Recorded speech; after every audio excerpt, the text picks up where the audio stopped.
In this video, we're going to talk about the offence of failing to provide a specimen of breath in connection with drink driving. If you're watching this video, it may be that you've been charged with this offence from the police station, and during the course of the video, we'll hopefully educate you on the offence itself, possible sentences that may be imposed, and also the options available to you and any defences that may be available. So let's start with the offence. The offence in legal terms is committed under section 7.6 of the Road Traffic Act 1988 and Schedule 2 to the Road Traffic Offenders Act 1988, and it will read, failing to provide a specimen of breath without reasonable excuse. In essence, this offence arises where you've been stopped by a police officer whilst driving, you've been taken to the police station, and you've been put in front of an evidential breath testing machine and have been asked to provide a specimen of breath, or indeed two specimens of breath, and that you've either refused to do so or you've been unable to do so, and in those circumstances you would find yourself charged with this offence. Now, we'll talk about the elements of the offence and the possible defences in a moment, but before we get to that position, let's talk about the consequences. Let's talk about the sentence. Now, in terms of the sentence that would be imposed, we have a maximum punishment of 6 months imprisonment, running down to a financial penalty. It has to be said that such penalties are imposed in accordance with the Magistrates' Court sentencing guidelines for this offence, and they will tend to range between those 2 points of a fine and an immediate custodial sentence. To put people's minds at rest, I have to say it's relatively uncommon for immediate custodial sentences to be imposed for the offence unless the person has a multiple of other previous convictions for the same thing, or indeed a very poor record of previous offending. For most people, the sentence will sit at an average of a community penalty, doing unpaid work or something of that nature.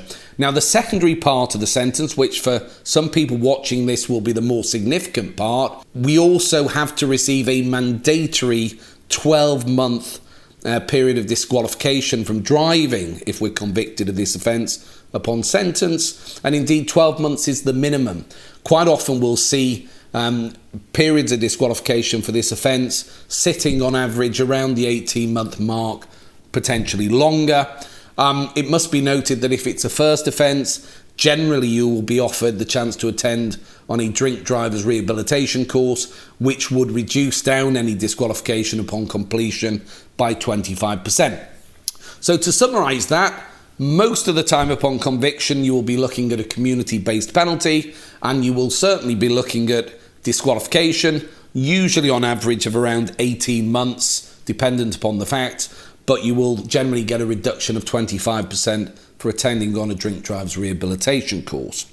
Now, what happens if you want to challenge the offence, if you want to try and avoid disqualification? It might be that you want to challenge it simply because the consequences, particularly with regards to disqualification, are too severe for you. The impact on family, loved ones, employment might be too much. Or it might simply be that you do not believe that you have committed the offence. So what are the possible defences open to you in those circumstances?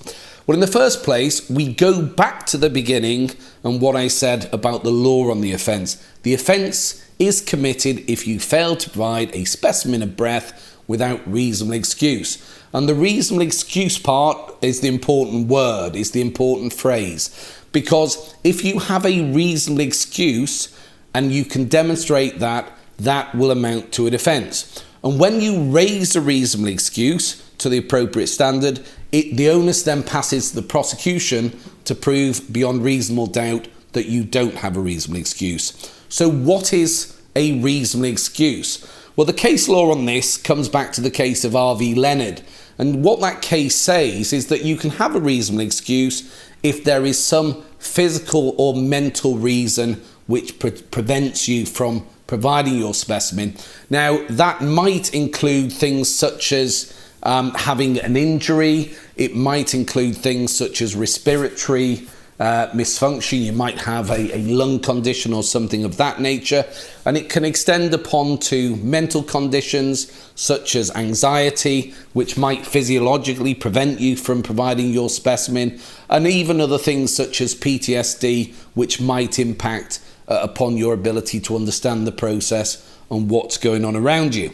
So if it can be demonstrated that you have a reasonable excuse for being unable to provide a specimen, then that would in law amount to a defence. Now, it's important to note at this point that when you're advancing a reasonable excuse at court, you would generally need to have medical evidence in support of that, which would usually involve copies of your own medical notes from your GP, but it would also involve instructing an expert to meet with you and to provide a report confirming that they believed you had a reasonable excuse from your medical, physical, mental condition, whatever it may be. We generally always need some support for that defence and for that argument.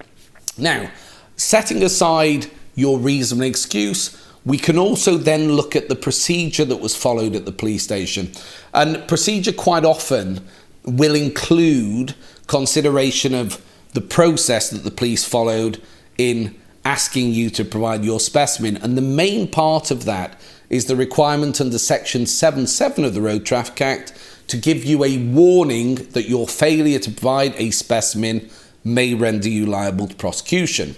And if you are not given that warning, or indeed if the prosecution do not prove that that warning was given, then you are entitled to be acquitted of the offence. And that is something that we quite commonly see.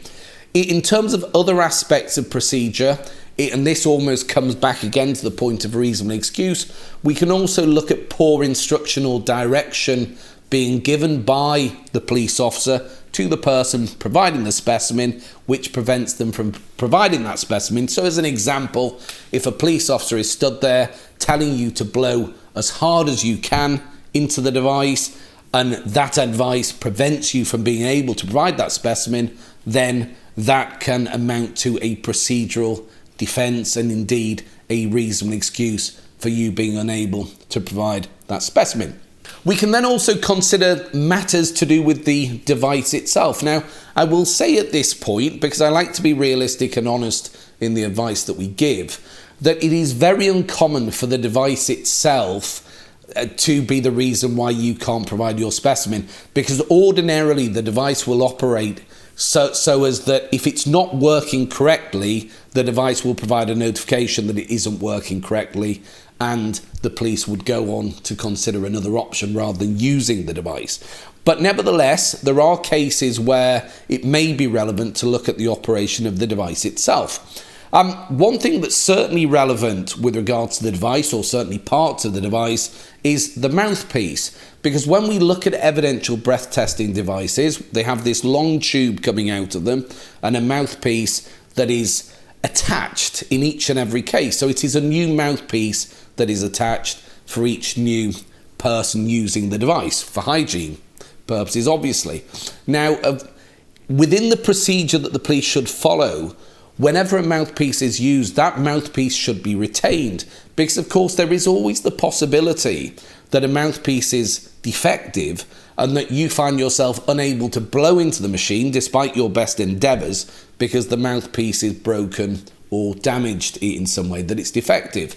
And if you use your best endeavours and the police then destroy that mouthpiece, there may be an argument that you've been denied the opportunity to look at the mouthpiece and find that reason as to why you're unable to provide that specimen. Now, that bit of law is rather complex, and if you think that might apply to you, then that's something that you can contact us to discuss. Another thing to consider, of course, and this is something that comes up quite frequently with questions we're asked, is where people say, well, I didn't blow into the machine because I wanted to speak to a lawyer.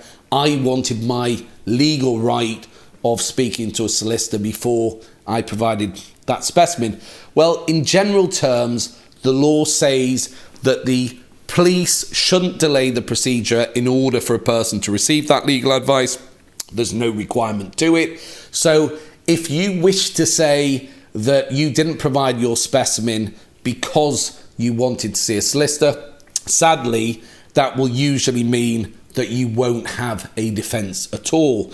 Now, there are some lawyers out there that will suggest that in each and every case, the person has a right to that legal advice. There is a case out there called Chalupa, which suggests that in very specific circumstances, the procedure could be delayed for the person to receive legal advice.